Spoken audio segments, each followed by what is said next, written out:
And welcome to another edition of South Texas Crossfire. This is Attorney Joe Flores reminding you to join us each and every week right here on KTMV in Corpus Christi. Thanks to Don Humberto and Carlos and the Lopez family doing all they can to help bring out our message. And also don't forget Channel 21, Time Warner in San Antonio, Texas. And let's not forget KVTV, CBS affiliate in Laredo, right after CSI and right before Wheel of Fortune. Gabe Gonzalez and his right-hand man, Jacob, doing a great job out there. I've got the distinct pleasure today of bringing out not only a great friend, a great colleague, and a good professional lawyer that's doing a lot for people out there, but we're going to be learning about pharmaceuticals, not only about what's happening with the FDA, what's happening out there that's injuring people, and we've got to get the word out. And not only that, we're talking about medical devices. So we're going to be talking with Jason Charles Webster. Welcome, Jason.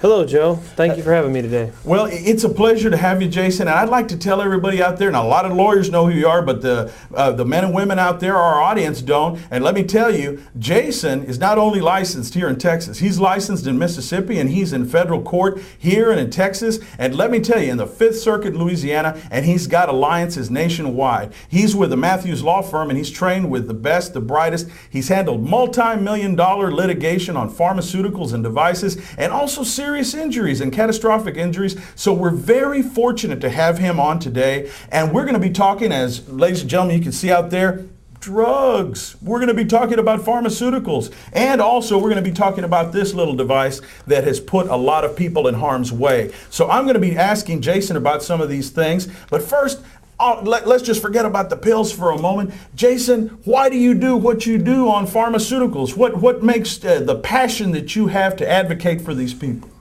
When I first started out, I guess it's funny because when you meet people these days, you tell them you're a drug lawyer. And so everybody obviously assumes that you're representing drug dealers in court. That's not what we do at all. No. Little do people know that every single day in America, people are injured at the hands of pharmaceutical companies. A lot of people don't know one simple fact, that the Food and Drug Administration does not test drugs. And when I say they don't test drugs, I mean they only read the studies that are given to them by the drug company. So when these drugs such as Celebrex, Seroquel, here's another one, Zyprexa, this is a bottle of Fen-Phen even though it's not in a labeled bottle. These different types of drugs, when they're, quote, approved by the Food and Drug Administration to be put on the market, the Food and Drug Administration has solely relied upon these studies done by these companies. Now, why do they want to put these drugs on the market? Zyprexa, or which one? Zyprexa. This is a drug that at one point in time was doing $3 billion a year. Seroquel, $2 billion a year. Wow. Celebrex. Everybody's heard of Celebrex, the pain reliever. Right. Still on the market today. Causes heart attacks and strokes. That being said, all these drugs make these companies millions of dollars. Now, how do they get it by the FDA then? Because the FDA approves them to be put on the market. Well, to take you so that you understand, the Food and Drug Administration never tests the drug like I stated earlier. What they do is they read all these studies. They'll produce millions of pages of documents, of studies that these companies have done. And it's very easy if they see a trend, or especially when you get in the latter stages, these drug companies will tend to start to maybe skew the results should they see some type of risk with the drug. Well, let me stop you right there, Jason. You brought up something that I'm sure to our audience is very alarming, and they might be saying, oh, well, that's just the lawyer talking. But no, there's hard facts backing that up, isn't there? And every one of them. I mean, they've paid billions of dollars to settle these Fen-Phen cases because, number one, it causes mitral valve regurgitation, which is a condition in the heart. It also causes primary pulmonary hypertension, which is a death it's a death sentence. There's no way else to put it. The only cure for it is a heart and lung transplant. Wow. That being said, it causes primary pulmonary hypertension. They hid the results of that. They did not tell the FDA about it. And these pharmaceutical companies are in the best way to prevent these types of issues. Well, they're making billions of dollars. They should be able to do the studies. And why would they hide those that information from the FDA in the first place? Well, there's ample documents that were given in different trials with respect to fen-phen, especially since we're keying on that as a little backup for these pharmaceutical types of cases. But there's ample evidence to show that fen-phen is one. They made a conscious effort, knowing that this drug was killing people. They decided that, oh, well, if we kept it on the market for 3 more months, it'll make us $250 million. And I remember, I used to work with a lady, and you know her, Kathy Snapka, and she's handled fen-phen too. I mean, you guys are some of the top lawyers in the nation. And she said there was a document out there that said, let women who are obese, we'll worry about the lawsuits later, pretty much. And there was a document out there saying that, and that just shocked juries. That's correct. I mean, these companies, and by no means, every one of them spend a lot of money, millions of dollars, working to get these drugs to market. Some of them pan out, some of them don't. But when they get to the third stage and they finally get it approved by the Food and Drug Administration, and then when they really begin to test the drug, which is when it goes on the market and people actually take it, and they start hearing reports.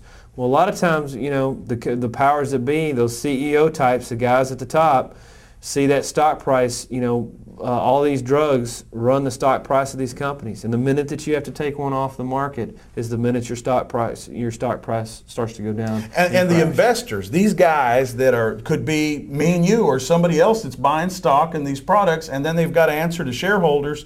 So even if they have to pull it, then the stock plummets. So that means lost dollars, lost revenue. So they're willing to roll the dice. That's correct. I mean, and a lot of times, they'll try to keep it on the market. They'll come up with their own studies that they've came up with, saying, hey, guess what?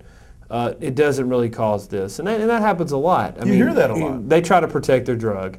The problem is that a lot of times I think that money gets in the way of doing what's right for patients and for people who are taking these drugs. I mean, everybody knows they go to the doctor. Doctor says, hey, guess what?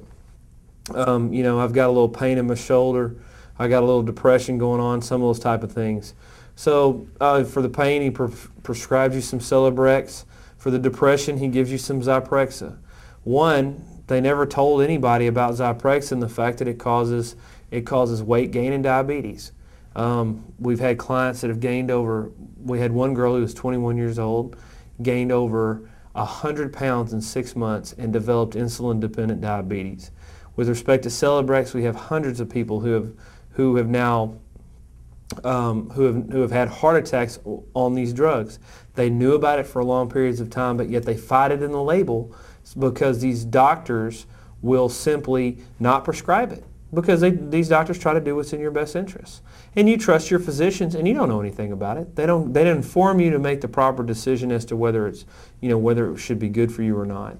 That and they also overmarket the drug. And when I say overmarket, you see now the direct-to-consumer advertising, which is on every time you turn the television on, you see it all the time. Even Celebrex, like I've seen, know the risk, know the risk. Well, they're telling you that because the thing can give you a heart attack. You shouldn't be on it. I mean, that's the basic point. Ladies and gentlemen out there, I mean, I can't believe my ears, but I can, because I don't handle the pharmaceutical products. I mean, a lot of lawyers are looking out for their clients, and they're sending them to lawyers like Jason and David Matthews here at the Matthews Law Firm. And make sure to take down that number. That's thematthewslawfirm.com, and also it's 713-222-7052. They not only have, and thank you for having me, by the way, here at y'all's offices here in Houston, Texas, off of Sackett, but also in New York. They have alliances everywhere, because this is not just a Texas problem. This is not just a New York problem. This is a problem happening in the 50 states. And not only that, I know you were telling me last time, in foreign countries, it's a lot easier for them to push these poisons. Sure. I mean,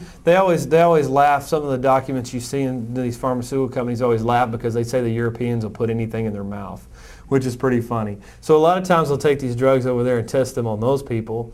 They may see a problem, they may not. And before they break it to the American public. And what you have to remember about the Food and Drug Administration, I think that they're good people there trying to do good things, but those guys are working in a government capacity. A lot of them leave at the time when they're ready to retire or they're ready to do something different, they leave and go to pharmaceutical companies.